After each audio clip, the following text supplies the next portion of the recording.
علیکم ورحمۃ اللہ وبرکاتہ۔ جی کیسے ہیں آپ سب؟ پچھلے 3 ایپیسوڈ میں ہم نے تجوید اور ترتیل کی اہمیت دیکھی تھی۔ آج سے ہم انشاءاللہ باقاعدہ کورس کا آغاز کر رہے ہیں، تو آئیے چلتے ہیں، ہم آپ کو مدنی قاعدے کی پہلی تختی پر لے کے چلتے ہیں، مخارج الحروف کو سیکھتے ہیں۔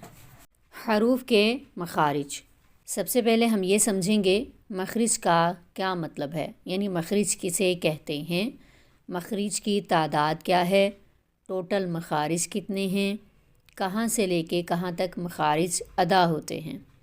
تو مخرج کا لغوی معنی نکلنے کی جگہ اور اصطلاحی تجوید میں جس جگہ سے حرف ادا ہوتا ہے اسے مخرج کہتے ہیں، یعنی حرف کے نکلنے کی جگہ کو مخرج کہتے ہیں۔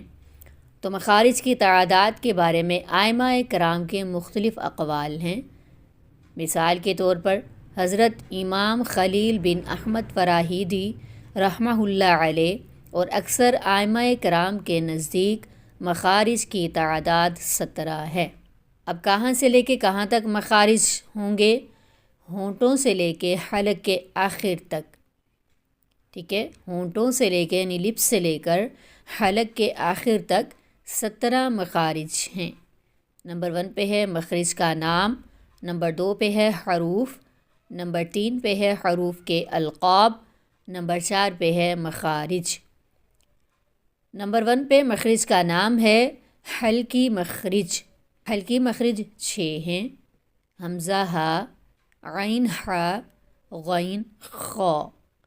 ان کا لقب ہے حروف حلقیہ۔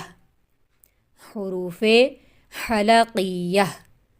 حمزہ ہا کا مخرج ہے، حلق کے نیچے والے حصے سے ادا ہوتا ہے، جس کو اقصی حلق بھی کہتے ہیں۔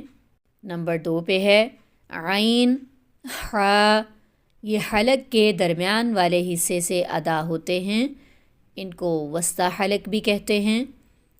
نمبر 3 پہ ہے غین خا، یہ حلق کے اوپر والے حصے سے ادا ہوتے ہیں، اس کو ادنی حلق بھی کہتے ہیں۔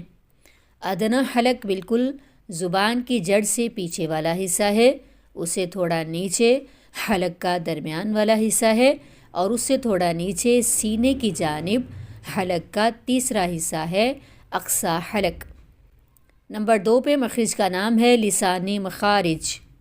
لسانی مخارج کا مطلب ہے زبان سے ادا ہونے والے حروف، لسان کہتے ہیں زبان کو۔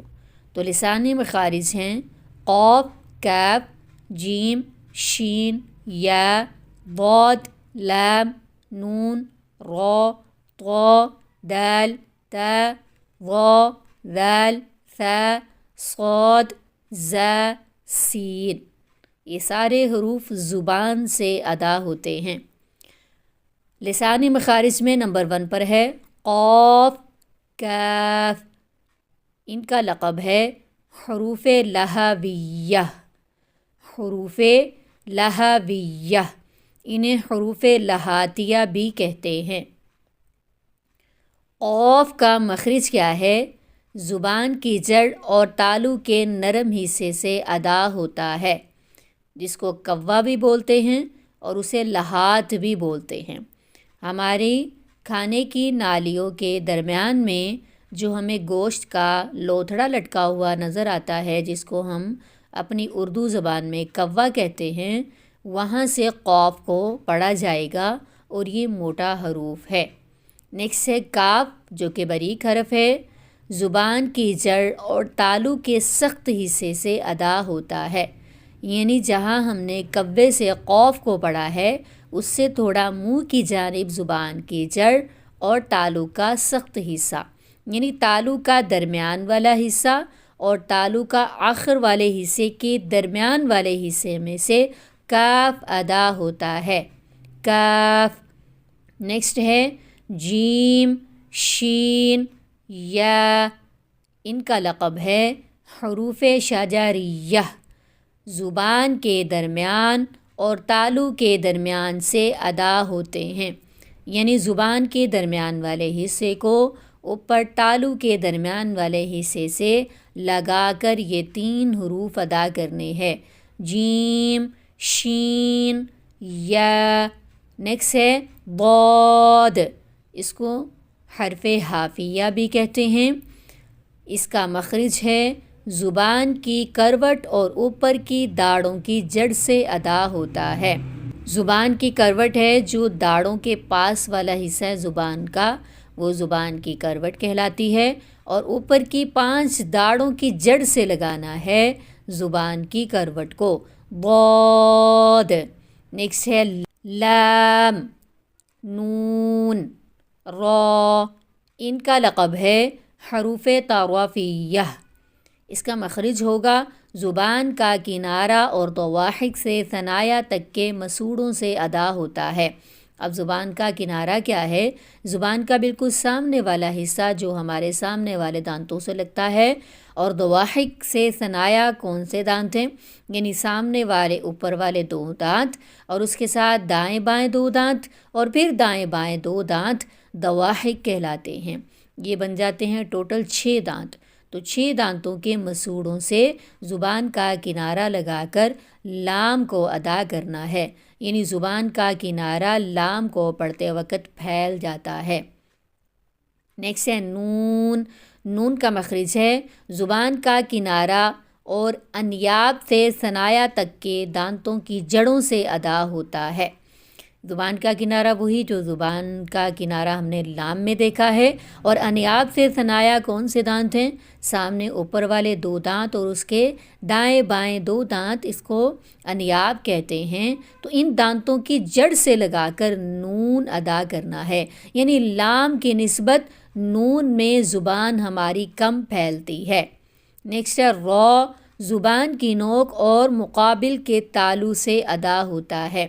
بالکل یعنی مسوڑے ہیں، جیسے لام ہم نے پڑھا ہے اسی جگہ سے را پڑھنا ہے، لیکن لام کے مخرج سے تھوڑا پیچھے کی جانب ہوگا، وہ زبان کی نوک کو ہمیں لگانا ہوگا، اور یہ سامنے والے جو 2 دانت ہیں نا، ان کے مسوڑوں سے لگتا ہے، را را۔ نیکسٹ ہے لسانی مخارج میں طا، دال، تا، اس کا لقب ہے حروف نیطعیہ، زبان کی نوک اور اوپر کی دانتوں کی جڑ سے ادا ہوتے ہیں۔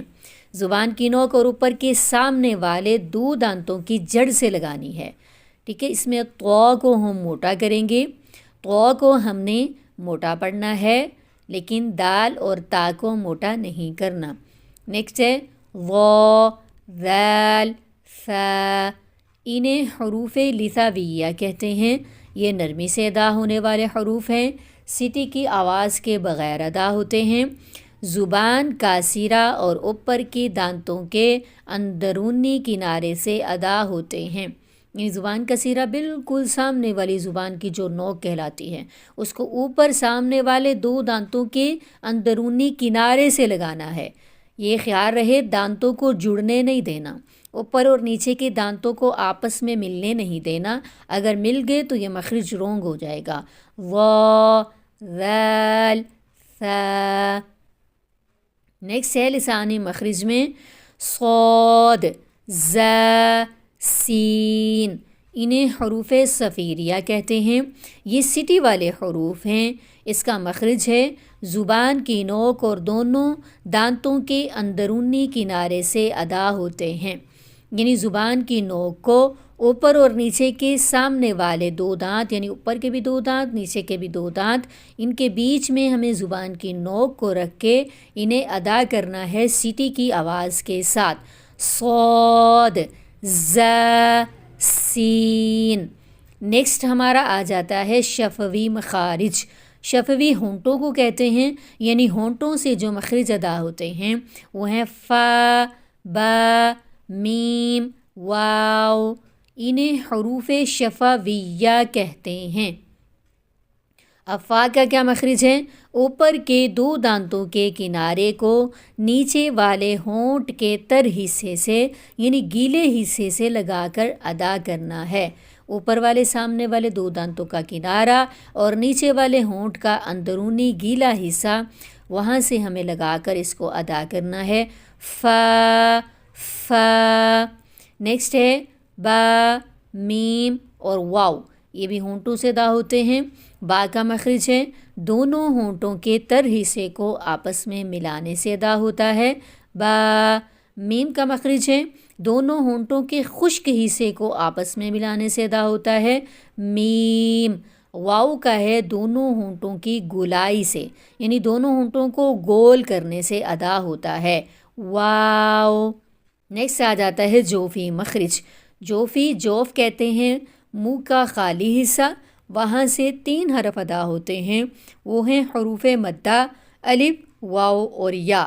جوف دہن یعنی منہ کا خلا منہ کے خالی حصے سے ادا ہوتے ہیں۔ کیسے؟ جیسے ہم پڑھیں با زبر الف با، تو با کے بعد الف کی ساؤنڈ منہ کے خالی حصے سے آ رہی ہے۔ اگر ہم پڑھیں با پیش واؤ بو، تو بو کے بعد واؤ کی جو ساؤنڈ ہے وہ بھی منہ کے خالی حصے سے آ رہی ہے۔ اگر ہم پڑھیں با زیر یا بی، تو با کے بعد یا کی ساؤنڈ بھی خالی حصے سے آ رہی ہے۔ یہ الف مدہ، واو مدہ اور یا مدہ کہلاتے ہیں۔ یہ انشاءاللہ ہم نیکسٹ لیسن میں حروف مدہ کے سبق میں پڑھیں گے۔ نیکسٹ لاسٹ ہے مخرج خیشوم کا۔ خیشوم ناک کا بانسا، یہ ناک کی ابری ہوئی ہڈی ہوتی ہے، یہ غنہ کا مخرج ہے، یہاں سے میم مشدد اور نون مشدد کا غنہ ادا ہوتا ہے۔ کیسے؟ ان، ام، یعنی آواز کو ہمیں ناک کی ہڈی میں روکنا ہوتا ہے۔ ٹھیک ہے جی، جزاکم اللہ خیر، السلام علیکم ورحمۃ اللہ وبرکاتہ۔